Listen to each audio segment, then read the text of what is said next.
चुना है। अल्लाह की जात वो साथ है कि वो हमसे भी कोई काम ले तो फिर बराए करम जलसे को जलसा रहने दें। आप खुदा के लिए अदब व एहतराम के साथ जहां आपको जगह मिले ना बैठ करके अदब व एहतराम के साथ समाअत करें, इसलिए कि ये जलसे सिर्फ देखने के लिए नहीं होते बल्कि इन जलसों में अल्लाह और उसके रसूल की बातें सुन करके जिंदगी में इनकलाब पैदा किया जाता है, जिंदगी में बदलाव पैदा किया जाता है। तो मैं अर्ज कर रहा था, नबी कौनैन सल्लल्लाहु अलैहि वसल्लम हजरत हलीमा के घर में हैं। औरतें आई आकर के कहने लगी, हलीमा आज तेरी चोरी पकड़ी गई। हलीमा आज पता चला कि तेरे घर में चिराग जलता है। हमने पहले भी कहा था ना कि तेरे घर में चिराग जलता है, लेकिन आज हम देख करके जाएंगे, रंगे हाथों तुझे हमने पकड़ लिया है। हजरत हलीमा ने फरमाया था, ऐ महल्ले की औरतों सुनो, तुम में जो मोतबर औरत हो ना उसको जरा सा मेरे साथ भेजो। हजरत हलीमा ने उस औरत को साथ में लिया और लेने के बाद जैसे ही अंदर लेकर के गई, उसने दरो दीवार चमकते हुए देखे, कहने लगी, हलीमा तेरे घर में तो रोशनी का इंतजाम है, जल्दी बता कि ये रोशनी कहां से आती है, जल्दी बता कि ये उजाला कहां से आता है। हजरत हलीमा ने फरमाया था, ओ खातून जो रोशनी तू देख रही है, जो उजाला तू देख रही है, जो रंगत तू देख रही है, ये रोशनी कोई चिराग की रोशनी नहीं है, ये उजाला कोई चिराग का उजाला नहीं है। इस औरत ने कहा था, फिर बता कि ये रोशनी कहां से आई, बता कि ये उजाला कहां से आया। हजरत हलीमा ने उसके बाजू को थामा और बाजू को थामने के बाद लेकर के गई वहां जहां मेरे तेरे नबी पालने में आराम कर रहे थे। अल्लाह अकबर। नबी कौनैन की बारगाह में लेकर के गई। हजरत हलीमा ने मुस्तफा जाने रहमत के चेहरे अनवर से चादर मुबारक को हटाया और इरशाद फरमाया, ऐ आने वाली औरत, ये उजाला जो तू देख रही है ना, ये चिराग का कमाल नहीं है बल्कि ये सब आमिना के लाल का कमाल है। ये मदीने के ताजदार का कमाल है, ये नबी कौनैन का कमाल है। अल्लाह अकबर। यही पैगंबर इस्लाम है। एक आखिरी बात मैं बस अर्ज करके बात को खत्म करूं, इसलिए कि दो शायर हमारी और आपकी निगाहों के सामने मौजूद है। शायर इस्लाम मोहतरम आकिल रज़ा मुरादाबादी और शायर इस्लाम जनाब मोहतरम अजीज मोहम्मद आजम इकबाल मिंबर पाक पर तशरीफ रखते हैं। सुनेंगे ना इंशाअल्लाह? सुनेंगे, कहिएगा इंशाअल्लाह। सुने, देखिए मुस्तफा जाने रहमत को अल्लाह ने हुस्न भी बेमिसाल अता फरमाया।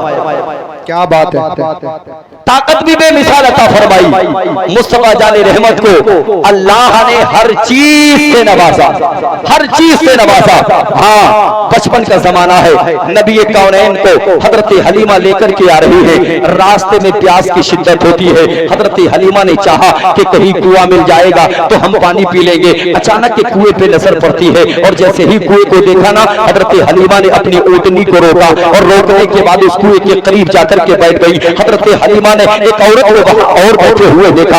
इस औरत की आंखों से आंसू निकल रहे थे, वो चीख करके रो रही थी, हाय मेरा बच्चा, हाय मेरा बच्चा। हजरत हलीमा ने फरमाया, बहन तुझे क्या हो गया? वो औरत कहने लगी, बहन मैं यहाँ पानी पीने के लिए रुकी थी, मेरा बच्चा मेरी गोदी में था, अचानक मेरी निगाहों से ओझल हुआ, वो जमीन पर आया, अचानक मेरे बच्चे का पैर फिसला, वो कुएं के अंदर गिर गया। अल्लाह अकबर। हजरत हलीमा ने जब इतना सुना ना, हजरत हलीमा फरमाती है, बहन अपनी आंखों से आंसुओं को पूछ ले। इतना सुना, कहने लगी, आंसुओं को पूछने की बात करती है? मेरा बच्चा पानी में तड़प रहा है, मेरा बच्चा पानी में उछल कूद कर रहा है, मेरा बच्चा जिंदगी और मौत के दरमियान में है, और तू कहती है कि अपनी आंखों से आंसुओं को साफ कर लिया जाए। हलीमा फरमाती है, हाँ मैं इस तयक्कुन के साथ कह रही हूँ, इसलिए कि जो तेरी आंखों में आंसू है ना, अब इन आंसुओं को पूछने वाला मेरा साथ आ गया है, इन आंसुओं को खत्म करने वाला मेरे साथ आ गया है। अल्लाह अकबर। पैगंबर इस्लाम को हजरत हलीमा ने अपने साथ में लिया और लेने के बाद जैसे ही अपने आगोश से मोहब्बत में उठाया, हजरत हलीमा ने मुस्तफा जाने रहमत को उठाने के बाद आपका चेहरे अंदर उस पानी की तरफ किया और पानी की तरफ जैसे ही मुस्तफा जाने रहमत का चेहरा गया ना, पानी उछला ऊपर आया, नबी कौनैन के चेहरे के करीब आकर के कहने लगा, अस्सलातु वस्सलामु अलैका या रसूल अल्लाह, अस्सलातु वस्सलामु अलैका या नबी अल्लाह, अस्सलातु वस्सलामु अलैका या हबीब अल्लाह। आला हजरत फरमाते हैं, हाँ जिस्म था गनी कर दिया, मौजे बहरे सखावत में लाखों सलाम। सुभान अल्लाह, बहुत अच्छे। नारे तकबीर, नारे रिसालत, बस लगे आला हजरत। जिस तरफ उठ गई दम में दम आ गया। मुस्तकीम भाई, इसका दम कहां गया? जहां तक सीटी ना आ रहे वहां तक इसको बढ़ा के रखिएगा। हाँ, जरा कह दे सुभान अल्लाह। जिस तरह उठ गई दम में दम आ गया, जिस तरह उठ गई दम में दम आ गया, उस निगाहे इनायत पे लाखों सलाम। जिस तरह उठ गई दम में दम आ गया, उस निगाहे इनायत पे लाखों सलाम। अल्लाह अकबर। पैगंबर इस्लाम ने फरमाया, अली उमर इधर आओ, ये जुब्बा मदीना में किसी को नहीं देना है, बल्कि ये जुब्बा मेरे दीवाने को करन में जाके देना है। कहाँ देना है? जोर से बोलो, जोर से। करन में जाकर के देना है। अल्लाह अकबर। हजरत अली ने अर्ज किया था, या रसूल अल्लाह, हमने उवैस को देखा नहीं है, उवैस ने हमको देखा नहीं है, या रसूल अल्लाह, हम कैसे उसकी पहचान करेंगे, हम कैसे जानेंगे कि ये उवैस है? मेरे और आपके पैगंबर ने फरमाया था, अली उसकी पहचान मैं तुम्हें बताता हूँ, वो तुम्हें बस्ती में नहीं मिलेगा, वो तुम्हें मजमे में नहीं मिलेगा, वो तुम्हें आबादी में नहीं मिलेगा, वो तुम्हें शोर में नहीं मिलेगा। या रसूल अल्लाह, फिर कहाँ मिलेगा? मुस्तफा जाने रहमत ने फरमाया, अली वो मेरा दीवाना तुम्हें पहाड़ी पे मिलेगा, उसका सर सजदे में होगा और उसकी हिफाजत के लिए अल्लाह ने शेर और चीते को मुकर्रर कर रखा है। सुभान अल्लाह। बहुत वो तुम्हें पहाड़ी पे मिलेगा, उसकी हिफाजत के लिए अल्लाह ने शेर और चीते को मुकर्रर कर रखा है। यार सोचे तो सही कि वो दीवाना कैसा होगा जिसकी हिफाजत के लिए अल्लाह ने शेर को मुकर्रर किया। वो दीवाना कैसा होगा जिसकी हिफाजत के लिए अल्लाह ने चीते को मुकर्रर किया। अल्लाह अकबर। हजरत अली और हजरत उमर चले, मदीना शरीफ से निकले और जैसे ही करन के लिए तरफ चले ना, करन की तरफ, नबी कौनैन के दीवाने करन में पहुंचे और जाने के बाद लोगों से पूछने लगे, क्या उवैस को जानते हो? क्या उवैस को जानते हो? लोगों ने कहा नहीं जानते हैं। किसी से पूछा, उवैस को जानते हो? नहीं जानते हैं। उवैस को जानते हो? नहीं जानते हैं। बहुत सारे लोगों ने कहा, हम नहीं जानते, हम नहीं जानते, हम नहीं जानते। नबी कौनैन के दीवाने एक शख्स के पास गए, उससे जाकर के कहा, क्या उवैस को जानते हो? वो कहने लगा, हाँ मैं उवैस को जानता हूँ, नाम उवैस है, दीवाना बन के रहता है, एक उसकी जिंदगी का चर्चा में तुम्हारी निगाहों के सामने ऑन करता हूँ। वो शख्स कहने लगा, सुनो नाम उवैस है, जब वो निकल के जाता है ना तो बच्चे उसके पत्थर मारा करते हैं, जब वो निकल के जाता है ना तो बच्चे उसकी मजाक बनाया करते हैं। अल्लाह अकबर। मैंने अपनी निगाहों से देखा है, जब बच्चे उसके पत्थर मारते हैं वो लौट करके बच्चों को देखता है,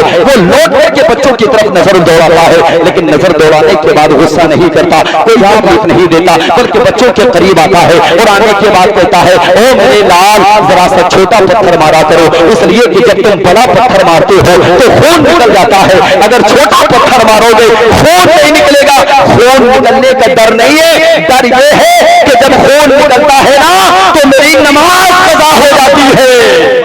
क्या बात है, बहुत बहुत सुभान अल्लाह, सुभान अल्लाह। खून निकलने का खौफ नहीं, डर ये है कि मेरी नमाज कज़ा हो जाती है। तो यार आज तुझे ज़ोहर की परवाह नहीं, तुझे असर की परवाह नहीं, तुझे मगरिब की परवाह नहीं, तुझे फजर की परवाह नहीं। जरा गिरबान में सोच तो सही, झांक तो सही अपने गिरबान में। क्या तुझे मुस्तफा ने सिर्फ घंटियां लगाने के लिए पैदा किया है? क्या तुझे मुस्तफा ने सिर्फ दुकानें खोलने के लिए पैदा किया है? क्या तुझे मुस्तफा ने सिर्फ टूल टैक्स में बैठ करके चाय पीने के लिए पैदा किया है? नहीं मेरे भाई, अल्लाह ने तुझे अपनी इबादत के लिए पैदा किया है। खुदा की कसम, अगर जब वक्त मिले आपको अपनी पेशानी को खुदा की बारगाह में झुकाने वाले बन जाओ, मुस्तफा जाने रहमत की मोहब्बत को दिल में बसाने वाले बन जाओ।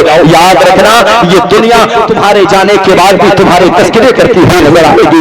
ये दुनिया तुम्हारे जाने के बाद भी तुम्हारे नाम के नारे लगाती हुई नजर आएगी। ये दुनिया तुम्हारे जाने के बाद भी तुम्हारे मर्तबे बुलंद करती हुई नजर आएगी, जबकि आप अपने आप को मुस्तफा जाने रहमत के करीब कर लोगे। और मुस्तफा जाने रहमत के करीब कैसे होगे, आओ सुनते चलो। इसलिए कि आप अपने आप को मदरसा मरकजुल उलूम से जोड़ोगे, समझ लो कि मुस्तफा की हदीस के करीब हो जाओगे। मदरसा मरकजुल उलूम से जोड़ोगे, आप कुरान के करीब हो जाओगे। इसलिए कि आपके महबूब इदारे में, जिसमें आपने कभी 500 रुपया दिया, जिसमें आपने कभी 1000 रुपया दिया, जिसमें आपने कभी 1500 रुपया दिया, जिसमें मेरी कौम के जवान ने 5-5 हजार रुपया दिया, अल्हम्दुलिल्लाह बेनिफिट के तौर पे आज इसी मदरसे ने हमें हाफिज़े कुरान दिया है। बेनिफिट के तौर पे आज इसी मदरसे ने हमें कारी कुरान दिया है। एक वक्त ऐसा आएगा, यही मदरसा जो आज आपको हाफिज़े कुरान देता है, यही मदरसा जो आज आपको कारी कुरान देता है, यही मदरसा इंशाअल्लाह अज़ीज़ अगर आपकी मेहनतें शामिल रही ना तो यही मदरसा आपको आलिम दीन भी अता करेगा, जो कुरान भी पढ़ के सुनाएगा, साथ में कुरान का तर्जमा भी पढ़ के सुनाएगा, जो आपको मुस्तफा की हदीस भी पढ़ के सुनाएगा। मेरी कौम के जवानों, मदरसों से अपने आप को करीब कर लो, मदरसों से अपने आप को करीब कर लो, मदरसों से अपने अपने आप को करीब कर लो। आज हमारे मदरसे का बच्चा तुम्हें इंतकाल पे याद आता है, आज हमारे मदरसे का बच्चा तुम्हें फातहा में याद आता है, आज हमारे मदरसे का बच्चा तुम्हें जाती तौर पर कोई काम हो तब याद आता है। यार तुम खुशी में भूल जाते हो, तुम्हें गम में तालिबे इल्म याद आता है। हजरत एक बच्चा चाहिए कब्र पे वालिदैन की कब्र पे कुरान पढ़वाना है। हजरत एक बच्चा चाहिए कुरान की तिलावत करानी है। मेरी कौम के जवानों, इन हुफ़ाज़े किराम से फैजान हासिल करो, इसलिए कि अपने बाप को छोड़ करके, अपनी माँ को छोड़ करके, तुम क्या समझते हो मदरसे में पढ़ने वाले बच्चे गरीब होते हैं? नहीं नहीं नहीं नहीं नहीं, मदरसे में पढ़ने वाला बच्चा कभी गरीब नहीं होता, इसलिए कि आपने उसकी हिस्ट्री को पढ़ा नहीं है, उसने आपने उसके माजी को देखा नहीं है। जाओ जाकर के देखो, ऐसे ऐसे बच्चे हमारे मदरसे में पढ़ते हैं, ऐसे ऐसे बच्चे हमारे मदारिस इस्लामिया में तालीम हासिल करते हैं, जिनका बैकग्राउंड आप उठा करके देखेंगे ना तो किसी का भाई 40,000 कमाता है, किसी का भाई, किसी का बाप सरकारी स्कूल में पढ़ता है, किसी का भाई वकील है, किसी का भाई जज है और कोई बड़े मनसब पे फाइज है। तुम क्या समझते हो मदरसों में यतीम बच्चे पढ़ते हैं? नहीं, मदरसों में सिर्फ इसलिए आते हैं ताकि कुरान को याद करने वाले बन जाए, मदरसे में सिर्फ इसलिए आते हैं ताकि हदीस को याद करने वाले बन जाए, मदरसे में सिर्फ इसलिए आते हैं ताकि मुस्तफा के दीन को बचाने के लिए सिपाही बन जाए। हाँ मेरी कौम के जवानों याद रखना, आज हमारे घर में जो सब्जियां बनती है ना, आज जरा सा नमक तेज हो जाए माँ के ऊपर गुस्सा होते हैं, जरा सा नमक हल्का हो जाए माँ के ऊपर गुस्सा होते हैं। जरा सोच तो सही, मेरी कौम का वो बच्चा जो मदरसे में जाकर के तालीम हासिल करता है, अगर उसके खाने में नमक भी कम है ना उसको गिला शिकवा नहीं होता, नमक तेज भी है ना उसको कोई तकलीफ नहीं होती। तू क्या समझता है वो आराम से रह लेता है? तू क्या समझता है वो आराम से जी लेता है? तुझे नरम नरम बिस्तरों पे नींद नहीं आती, वो अल्हम्दुलिल्लाह ठंडे फर्श पर सो जाया करता है। तुझे गद्दों में नींद नहीं आती, मेरी कौम का बच्चा ऐसे ही बगैर तरीके से जाया करता है। हाँ सिर्फ फर्क इतना है कि तेरी हिफाजत के लिए तेरा बाप है और तालिबे इल्म की हिफाजत के लिए रसूल पाक है।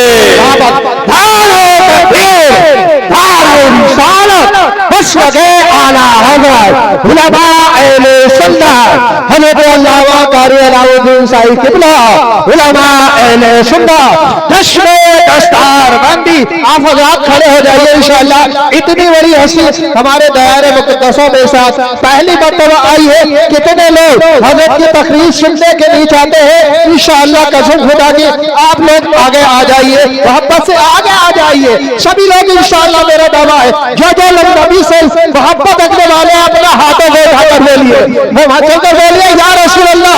आप इत्मीनान और सुकून से बैठ जाइए, सभी हज़रात बैठ जाइए इंशाअल्लाह। मेरे भाई हज़रत का चेहरे का दीदार करते रहिए, बैठ जाइए।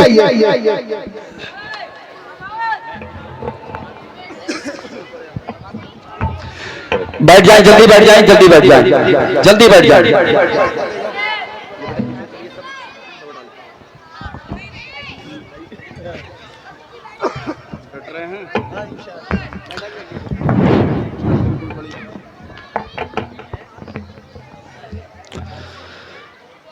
जैसा कि शुरू में हमने आपसे कहा था ना कि मुल्क हिंदुस्तान का एक अजीम खतीब आलिम वेदो कुरान हजरत अल्लामा मुफ्ती अलाउद्दीन साहब अल्हम्दुलिल्लाह मिंबर पाक पर तशरीफ ला चुके हैं और उन्हीं के दरमियान में आपने देखा बरादर कबीर हजरत अल्लामा मुफ्ती रिजवानुल हक नूरी साहब मिंबर पाक पर तशरीफ रखते हैं। मैं अर्ज कर रहा था कि हमें मदरसों की खिदमत करना है। क्या बात हमारे हिस्से में सुभान अल्लाह भी नहीं है क्या? जोर से कह दें सुभान अल्लाह। क्या करना है? मदरसों की खिदमत करना है इंशाअल्लाह। इसलिए कि दीन तो आप जानते नहीं हैं, दीन तो आप सीखे नहीं हैं। कुरान मेरी कौम के बहुत से जवानों से पढ़ना नहीं आता, हदीस क्या पढ़ेंगे? कुरान सही माना में याद नहीं है, कुरान सही माना में पढ़ना नहीं जानते, ये हदीस को कैसे याद करेंगे? लेकिन मेरी कौम के जवानों मदरसों के करीब हो जाओगे ना, यही तलबा से मिलने वाले बन जाओगे, इन्हीं तलबा से दोस्ती करने वाले बन जाओगे। इन तलबा की दोस्ती दुनिया में ऐसे काम आएगी। कुरान अगर नहीं पढ़ना जानते ये तलबा तुमको पढ़ना सिखाएंगे। मैदान महशर में भी ये तलबा इंशाअल्लाह तुम्हारी बख्शिश का जरिया बनेंगे। आज मदरसा मरकजुल उलूम से अल्हम्दुलिल्लाह 2 हाफिज़े कुरान फरागत हासिल कर रहे हैं। मैं मुबारकबाद पेश करता हूं अहले बस्ती को और हर एक फर्द को यहाँ के, इसलिए कि मेहनत तो इन्होंने की है लेकिन काविश आपकी शामिल है। अल्हम्दुलिल्लाह मेहनत की कमाई आपकी शामिल है। अल्लाह आपको सलामत रखे। मैं अदब व एहतराम के साथ बस 5 मिनट में एक काम कर लूं, क्या ख्याल है जी? तैयार हैं? तैयार हैं? हम अल्हम्दुलिल्लाह मुफ्ती साहब जुमे में भी चंदा करते हैं, कोई और मौका मिल जाए तब भी चंदा करते हैं। चंदा होता है नूरानी जामा मस्जिद का। कहां का? नूरानी जामा मस्जिद का। लेकिन याद रखें, मस्जिदों के मुसल्लों पे पढ़ाने वाला, नमाज पढ़ाने वाला इमाम अगर किसी फैक्ट्री में बनता है ना तो उसको मदरसा मरकजुल उलूम कहते हैं। मेरी बात सही है ना? इमाम कहां बनता है? मदरसे में। हाफिज कहां बनता है? मदरसे में। कारी कहां बनता है? मदरसे में। आलिम दीन कहां बनता है? मदरसे में। ये मदरसा ना हो तो हाफिज कहां से बनेगा? मदरसा ना हो कारी कहां से बनेगा? मदरसा ना हो मौलवी कहां से बनेगा?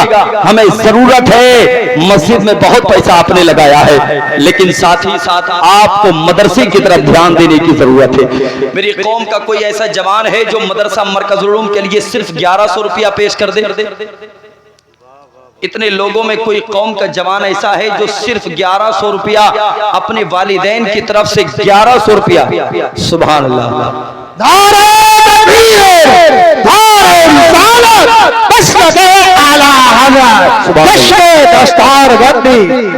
सुभान अल्लाह। मैंने चेक किया है, सिर्फ मैंने चेक किया है कि कोई है अल्हम्दुलिल्लाह। कारी मुमताज साहब क़िबला के छोटे भाई मोहतरम रजा अली साहब अपने वालिदैन के ऐसाले सवाब के लिए मदरसा मरकजुल उलूम के लिए 1100 रुपया पेश करते हैं। अल्लाह जज़ाए खैर अता फरमाए इनको और परवरदिगार आलम इनके वालिदैन की मग़फ़िरत फरमाए। हाफिज मुज़फ़्फ़र हुसैन साहब, ये इनके भाई, ये इंजीनियर साहब, ये बिहार में पूर्णिया के करीब हजरत रहते हैं। एक जगह गाय घट्टा, आजम नगर। हाँ माशाल्लाह। बिहार में जो चावल मिलता है ना वो सेहत को बढ़ा देता है। अल्हम्दुलिल्लाह, सुभान अल्लाह। हमारे सुलेमान भाई माशाल्लाह 1100 रुपया मदरसा मरकजुल उलूम के लिए पेश करते हैं। अल्लाह पाक इसका सवाब इनकी वालिदैन मरहूमा मग़फ़ूरा की रूह को अता फरमाए। मेरी कौम के जवानों, जो चाहो ना कि वालिदैन की रूह को तस्कीन मिल जाए, वालिदैन की रूह को करार मिल जाए। ये किसके लिए? अरे लो भाई, रखिए जरा मस्जिद वाले। 1100 रुपया मदरसे के लिए और 1100 रुपया मस्जिद के लिए, ये मदरसे वाले। सुभान अल्लाह। क्या नाम है? अब्दुल सलाम भाई। किसकी तरफ से? वालिद साहब की तरफ से। अल्लाह पाक हयात हैं, गुजर गए। अल्लाह पाक उनकी बेहिसाब मग़फ़िरत फरमाए। परवरदिगार आलम उनको कब्र में चैन और सुकून अता फरमाए। अपने वालिद मरहूम की तरफ से 1100 रुपया अल्हम्दुलिल्लाह अब्दुल सलाम भाई ने पेश किया। अल्लाह जज़ाए खैर अता फरमाए। दोनों जहान की मौला इनको नेमतों से नवाजे, दोनों जहान में इनके लिए बरकतें पैदा फरमाए, इनकी रोजगार में रहमतें पैदा फरमाए, इनके रिस्क में इजाफा फरमाए। अल्लाह पाक नौजवानों के हौसलों के बाजुओं को इस्तेकामत अता फरमाए। वालिदैन के ऐसाले सवाब के लिए, वो वालिदैन जो आपके लिए कई एकड़ जमीन छोड़ के जाते हैं, मोटरसाइकिल छोड़ के जाते हैं, मारुति छोड़ के जाते हैं, हाँ, उन वालिदैन के ऐसाले सवाब के लिए माशाल्लाह। क्या नाम है? रईस भाई माशाल्लाह अपने वालिदैन की तरफ से 1100 रुपया मदरसा मरकजुल उलूम के लिए पेश करते हैं। अल्लाह पाक जज़ाए खैर अता फरमाए। मैंने 1100 रुपया की इसलिए कैद लगा दी है ताकि सरकार गौसे आजम का फैजान मिल जाए। अगर कोई इससे ज्यादा भी देना चाहे तो उसको इख्तियार है, उसको मुकम्मल अधिकार है। इसलिए कि मदरसा मरकजुल उलूम को आपके पैसे की जरूरत है और अल्हम्दुलिल्लाह अल्लाह ने आपको दौलत से नवाजा है कि नहीं है? ये दादा की तरफ से है, दादा और दादी की तरफ से माशाल्लाह। हमारे सुलेमान भाई दादा और दादी के ऐसाले सवाब के लिए अल्हम्दुलिल्लाह 1100 रुपया पेश करते हैं। अल्लाह पाक जज़ाए खैर अता फरमाए, दोनों जहान की नेमतों से माला माल फरमाए। परवरदिगार आलम आपके दादा और दादी की बेहिसाब मग़फ़िरत फरमाए। 1100 रुपया अभी बहुत ज्यादा पैसा भी नहीं हुआ है।